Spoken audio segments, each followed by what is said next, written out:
Hello, everyone. Welcome to another episode of Trek Canon, actual edition. Y'all see that I'm actually dressed for the part. Today, I'm going to be doing a review of season 1, episode 1 of the new Star Trek Starfleet Academy.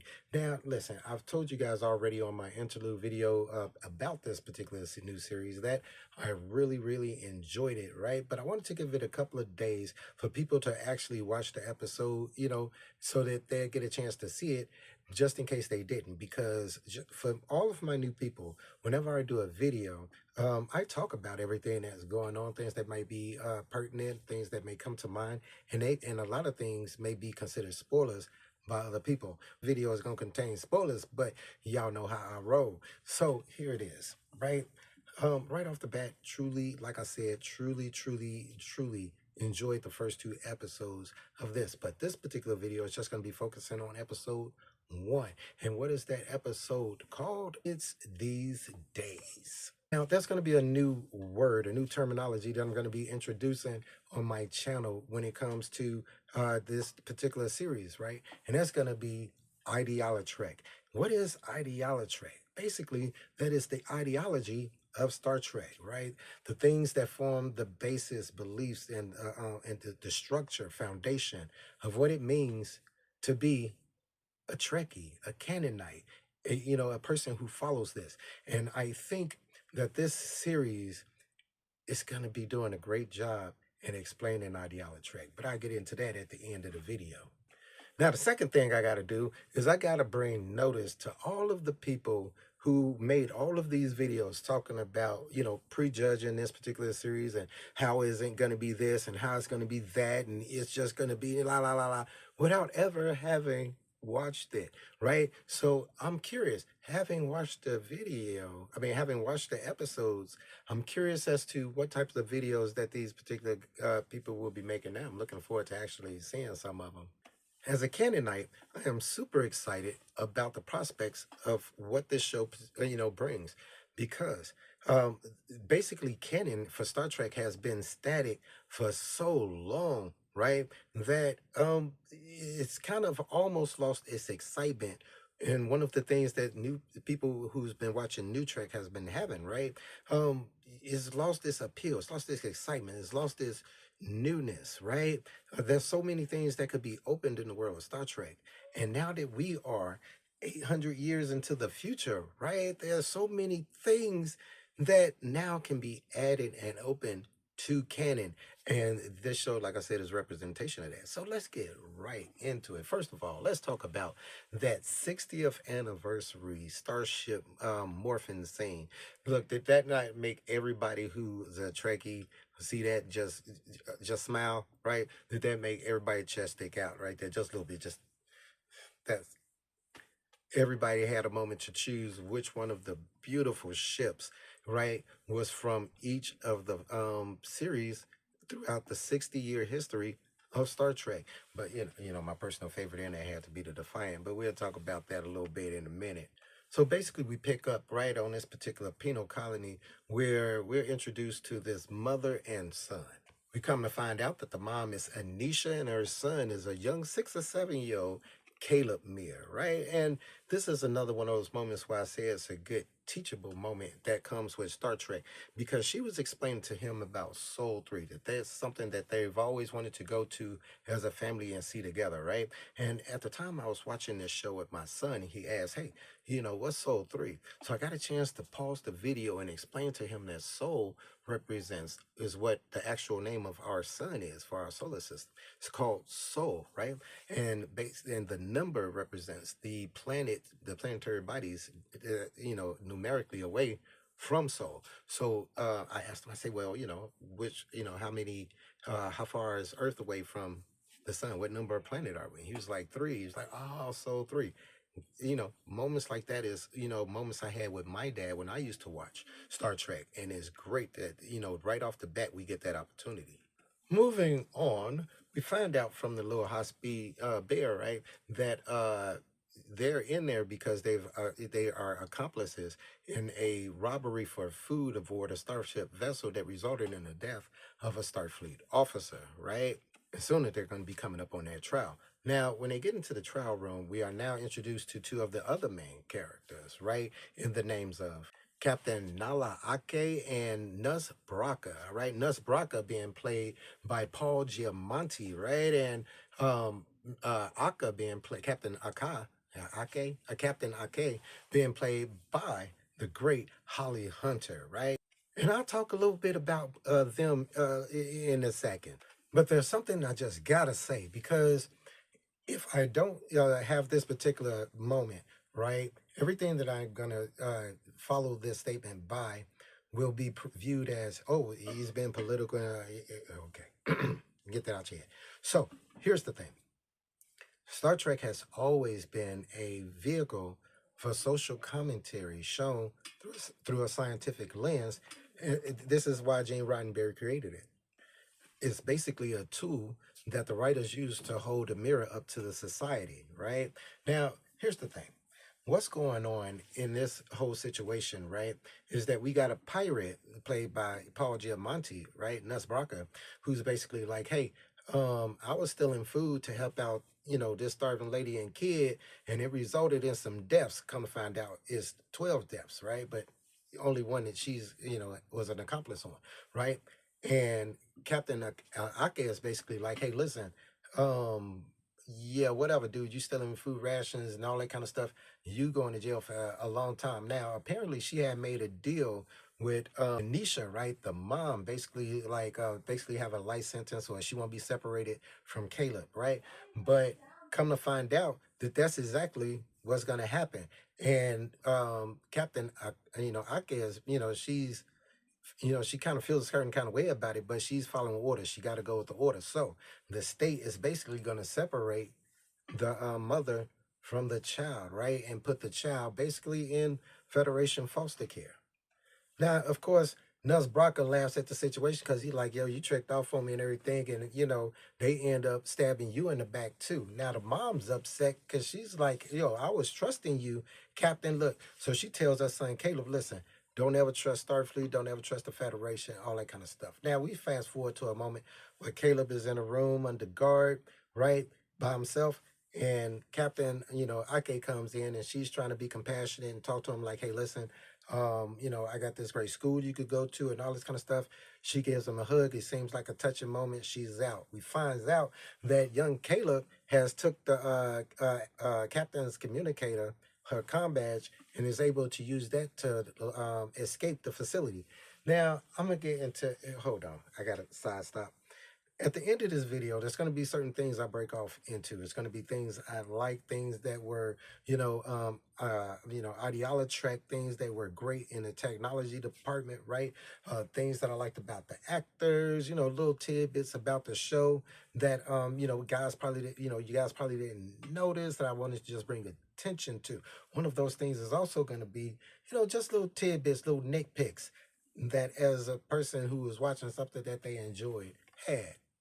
So of course, Captain Ake goes back, finds that, sees that the little kid is gone. Right now, we fast forward. Hold up, let me not even fast forward. Did you guys check out the intro to that? Of course, everyone has an intro. With the TOS, it was space, the final frontier, and with the next generation, it was space, and the great song from Enterprise. I love how they opened the sequence, how the opening sequence was.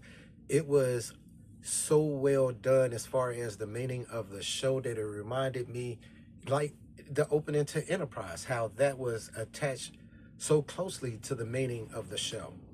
Now, we fast forward about 15 years, we find out that Captain Ake is now on Bajor. She's left Starfleet a long time ago. Basically, we come to find out as a result of what happened as, with her acting as the hand that separated, these particular family, right?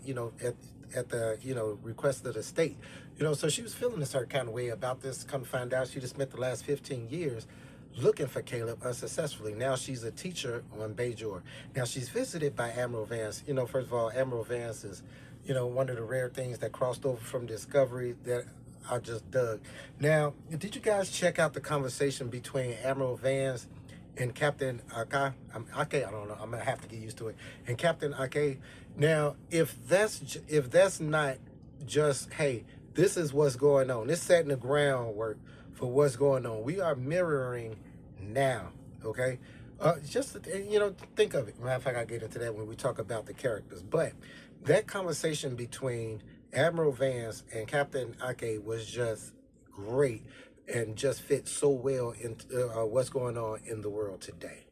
Anyway, Admiral Vance is basically like, yo, we finna start back Starfleet up. I want you to come be chancellor. We gonna reinstate your rank and everything like that. She's like, oh, no, man, I quit in disgrace.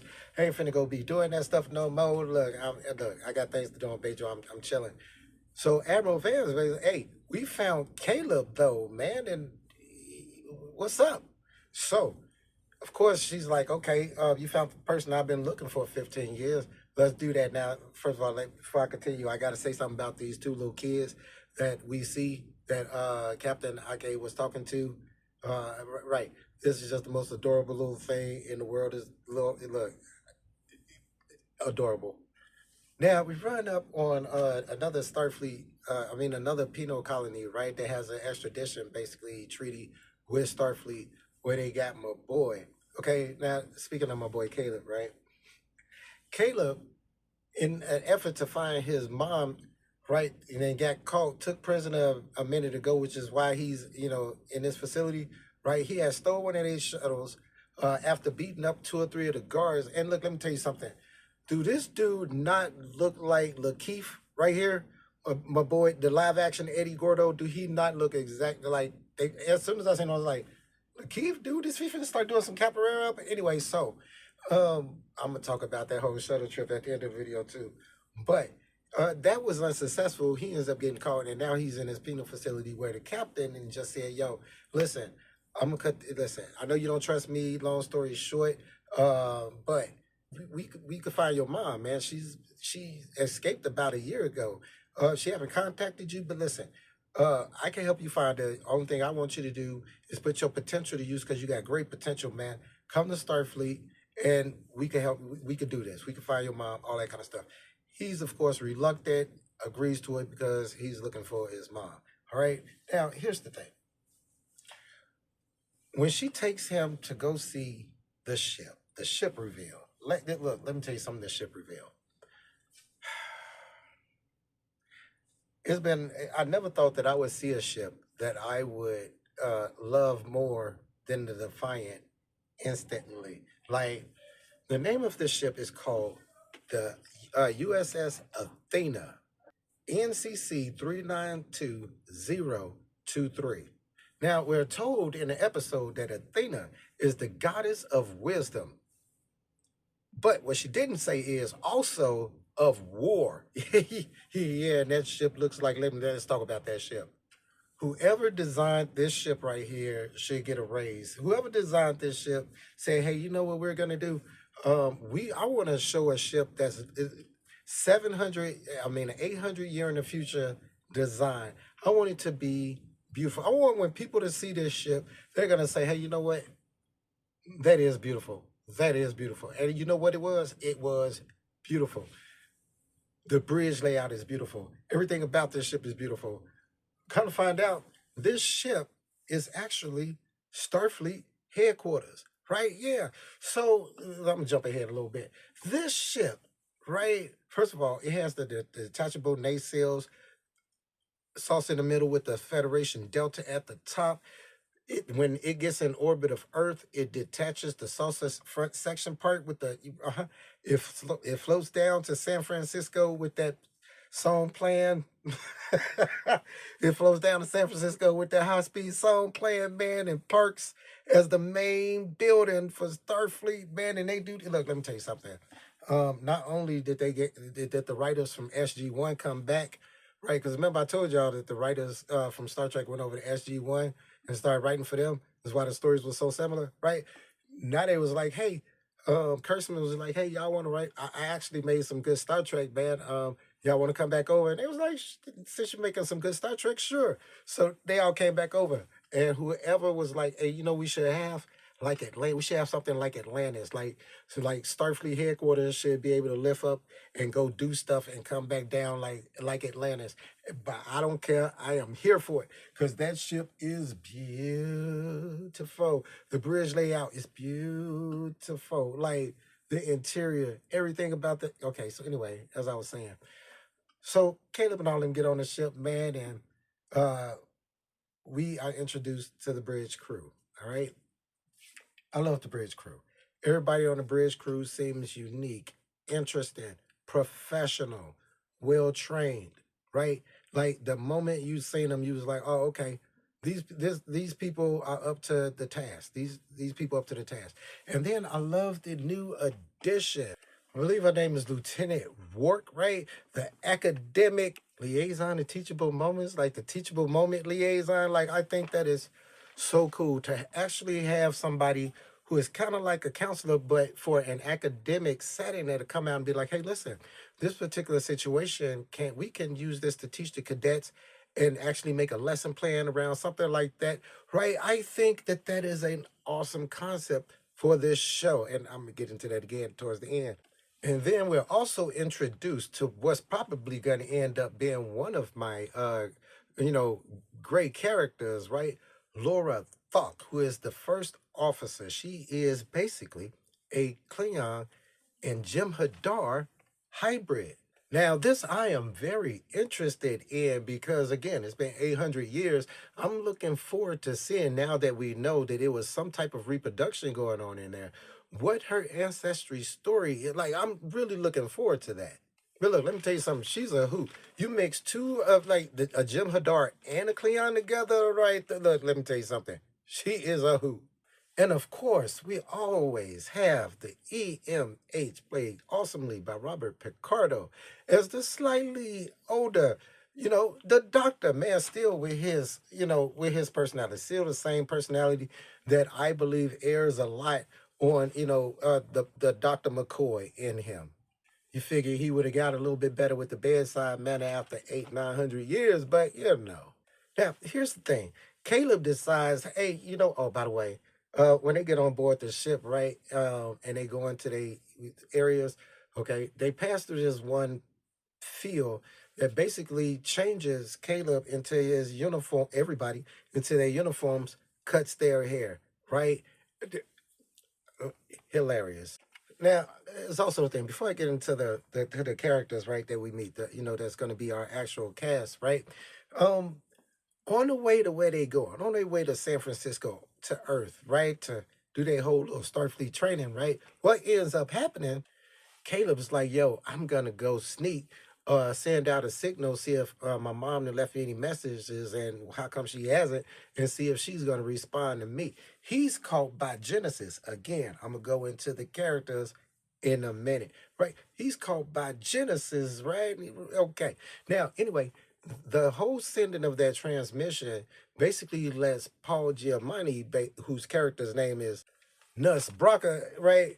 Uh, let them know where they at. So he sets a trap for them. It's a really good trap.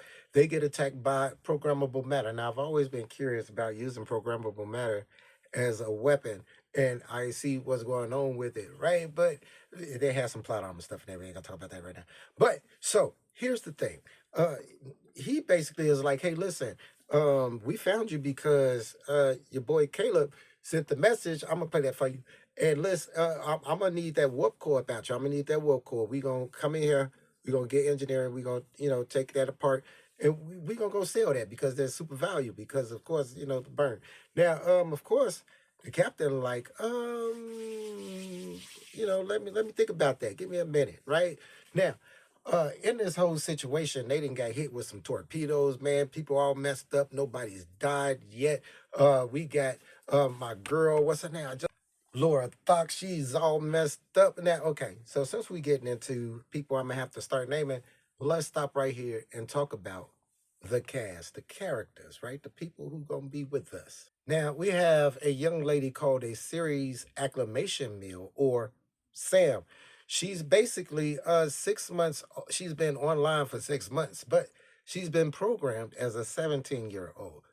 A whole lot of quirks, super awkward socially, always happy, seems like the optimist, or programmed to be the optimist, but everybody seems to kind of be trying to stay away from a little, not because she's a hologram, but because she's so socially awkward. And she has this whole hero worship thing for, of course, the Doctor.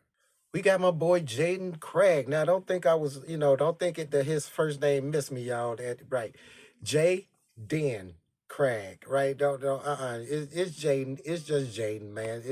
We got a Cleon named Jaden, and we got a Cleon named Alexander.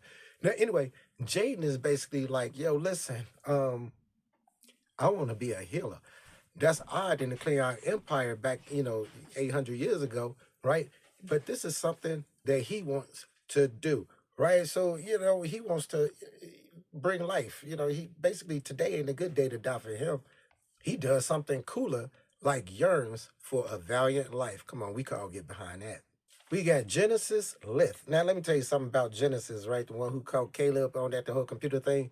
Genesis just low key reminds me like one of her ancestors could have possibly been Garrick, right? But she's the nice version of him.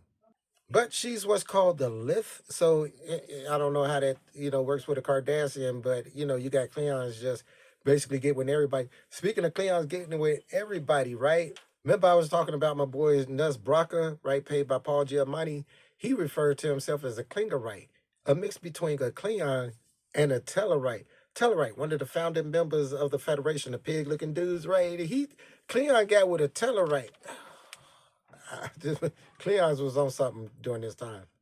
Instead of the burn, I think the Cleons got the burn. That's just what happened. We also got a guy by the name of Daryl Remy or something like that. He's basically a Keonian or something like that. But it's another example of, or another race in Star Trek that represents the extremophiles in Star Trek. Think of people like the Tholians.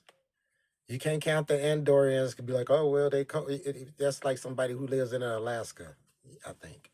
Now, I think I remember reading that Nuss Brocker, his character, basically represents the kind of people who sow hate and division, right? That's basically, and that's against empathy and, stuff like that.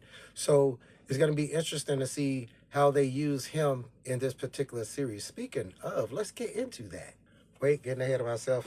Anyway, they end up successfully getting away from Nuss Brocker through the use of some ingenuity on the hand of some, the cadets. We got my boy Remney, man, who goes out there because he's an extremophile. He's able to extend the effects of space, without a space suit. We got my boy Mir. He then went and figured out the frequency and everything of how to get the programmable matter off the hull of the ship. We got Genesis bagging up Remney, who out there, man, she uses her ingenuity to basically get him and save his life. We got Jaden and Sam, man, saving the life of Laura Thark. Like, oh, by the way, in a minute, I'll talk about that.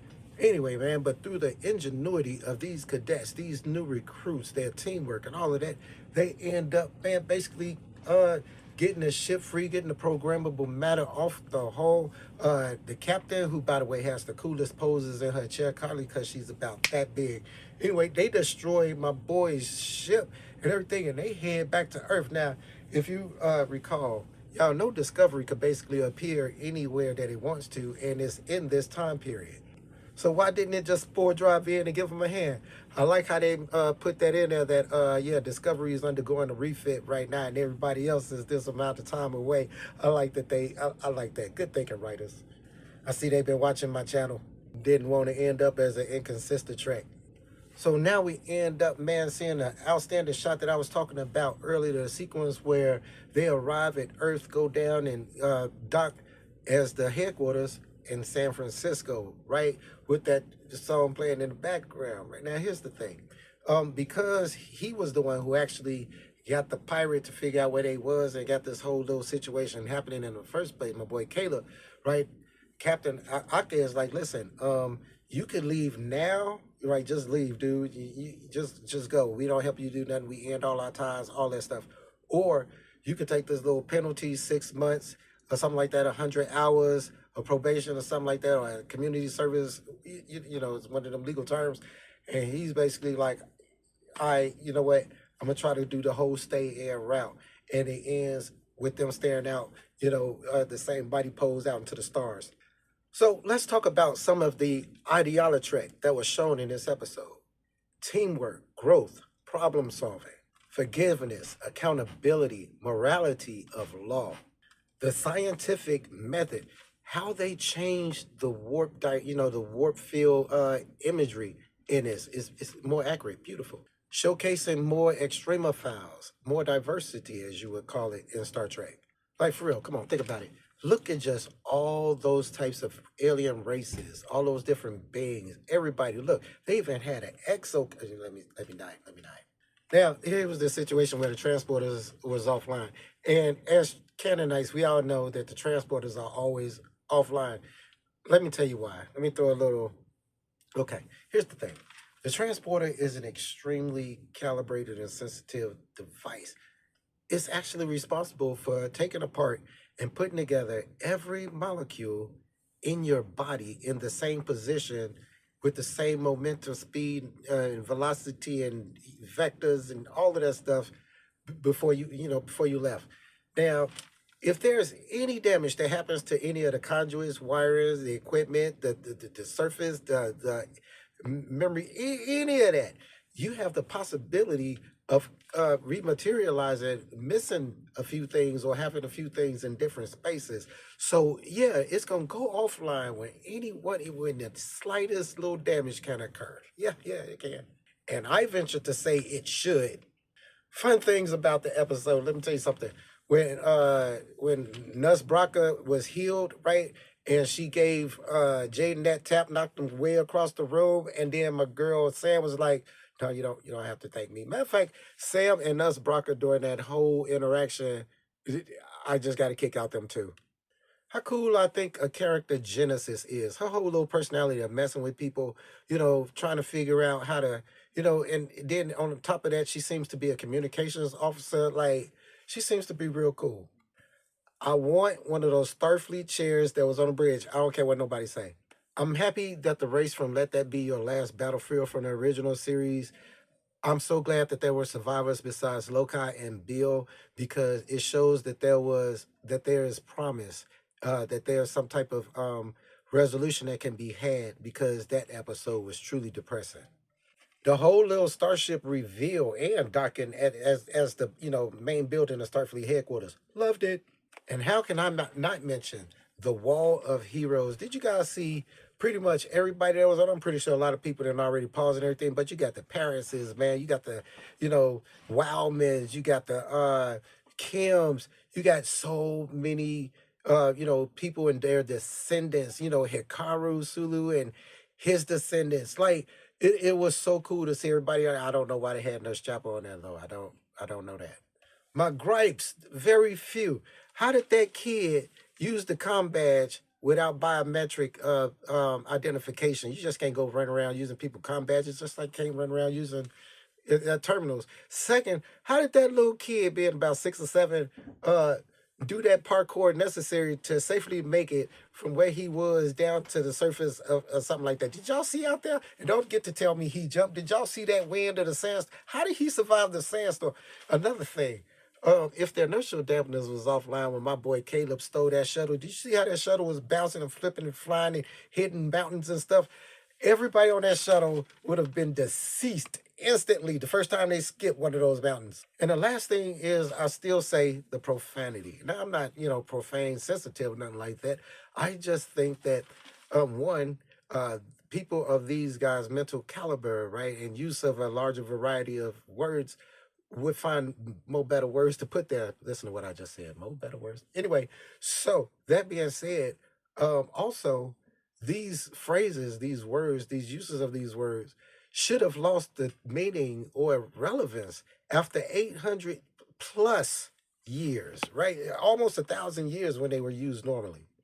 So let's talk about what I think the future of this show is, and probably why it was designed real quick, right? there's a lot of people who get the wrong idea of what Star Trek is, its purpose. All right. Just look at a lot of the new Trek, a lot of the writing for the new Trek, right? Look at a lot of the videos that people put out about how Star Trek has now become diverse, or Star Trek has now become woke. If people who don't know the origins of what Star Trek is, people who don't know the origins of what it means to be a Starfleet officer, right? So, I believe that this show is made so that people can relearn, people can not only learn but relearn those ideals, right? Those ideologies that goes with being a Starfleet officer and donning this uniform, what it means to be part of society, what it means to be accepting, right? What it means to grow and learn in a society that has made mistakes, right? And how to move forward from those mistakes. How those mistakes, just listening to the state, you can have regret afterwards, right? Like this is why we wear the uniform. So I am looking forward to how this show helps us grow back into being and remembering what it means to be Starfleet, right? Like, and that's why the meaning and the opening of the show, it just got to me so much, man. Just starting off from the seed, growing out, the branches, branching out, everything people know, and it just flows out into society. It's just beautiful. Anyway, this video has went on for 30 minutes, man. Thank you guys for another thing. One last thing. I'm not stuck on canon, right? I am aware of canon. I know canon, and I can repeat canon, but I always look to expand canon, to, as Cisco says, to ask more questions, right? Not to, to find answers to the questions we got, right? But to have more questions, like what's going on with the Lanthanites, what's the technology of this ship, so that's why we're here to boldly go. And I'm looking forward to adding a lot more to Star Trek canon. Anyway, thank you guys for watching in this long video. Peace. Subscribe to the channel if you haven't. And as always, peace, recycle, and say the wheels. You guys be cool. Wait, George and Gracie was in this too. And they was even pregnant. When you clone the pregnant animal, is the clone made pregnant? I don't know either.